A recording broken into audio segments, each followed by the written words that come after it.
Ito nga pala yung simbahan namin dito sa Morong Rizal. Walang masyadong tao dito kapag walang misa kaya sobrang tahimik din niya. Bale, panahon pa ng Kastila to nung maitayo, kaya kung makikita nyo medyo may kalumaan na talaga siya. Bale, may kalapit nga pala silang school. Ang St. Jerome's Academy na matatagpuan dito lang din sa kalapit mismo ng simbahan. Bale, kung mapapansin nyo, nasa labas nga pala yung Station of the Cross dito sa simbahan ng Morong. Bale, ang natatandaan kong nangyari dito kung bakit naitayo sa labas ang Station of the Cross is nagkaroon dati ng botohan kung sa loob ng simbahan o sa labas ba magandang itayo.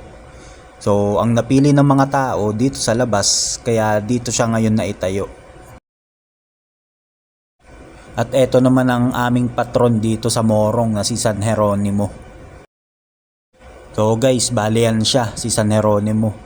At naisama din sa estatwa niya yung kasama niya na leon.